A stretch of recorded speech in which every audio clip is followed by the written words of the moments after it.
원래 인간은 한 가지 언어를 사용했다고 하지요.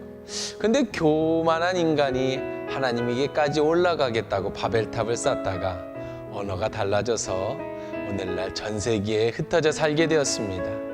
같은 언어, 같은 문화를 만들고 같은 문화는 또 같은 나라를 만들어 함께 살게 된 겁니다. 언어가 다르면 문화가 달라지고 언어가 달라지면 서로 소통하지 못합니다. 그런데 재미있는 것은 같은 언어를 쓰고 있으면 서로 통하는가요? 언어가 달라서만 말이 안 통하는가요? 세상 살면서 말이 안 통할 때가 참 많이 있는 것 같습니다. 같은 한국말을 쓰는 사람들끼리도 통하지 않습니다. 특별히 친한 사람들끼리 말이 안 통할 때 이건 큰일이죠. 함께 사는 아내와 남편이 말이 안 통한다? 그 가정은 불화한 가정입니다. 어떤 가정은요, 몇 년 동안 말을 한마디도 안 하고 한 집에서 사는 가정도 있답니다.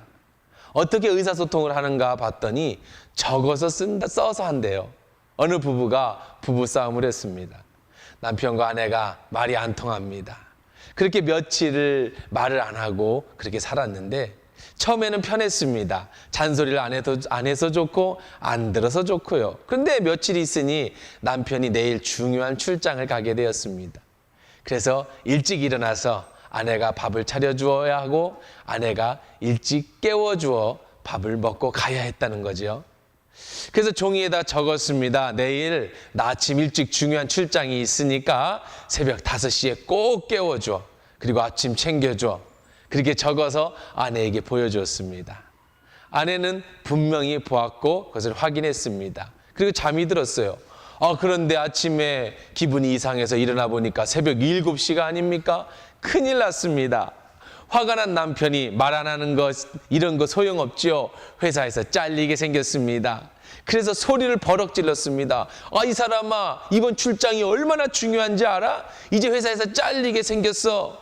소리 지르고 있는데 부인이 베개 위에다가 손을 가리킵니다. 그랬더니 거기에 그렇게 써 있는 겁니다. 새벽 5시에요. 일어나요. 밥 차려놨으니 먹고 가요. 새벽 5시에 일어나서 적어놓은 거죠.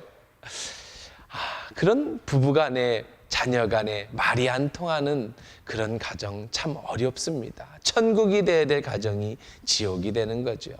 형제간에 친척간에 친구간에 사회생활하면서 말이 안 통하면 결국 공동체가 깨어지게 됩니다. 교회도 마찬가지입니다. 목사와 성도 간에 말이 안 통하면 공동체가 깨어집니다. 성도 간에 말이 안 통하면 공동체가 깨어지고 소통이 꼭 되어야 되는 것이 바로 또한 교회인 줄 믿습니다.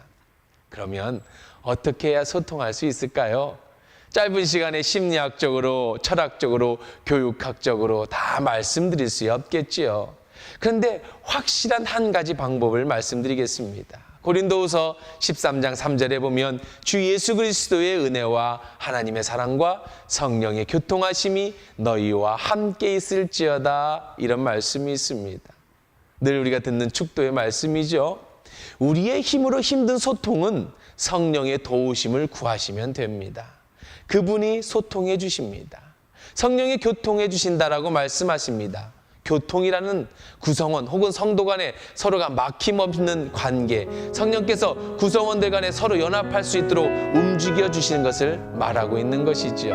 성령의 임재를 느끼며 서로 간에 그 성령의 교통함을 깨닫게 됩니다. 이것이 진짜 교제이고 서로의 사랑하는 겁니다.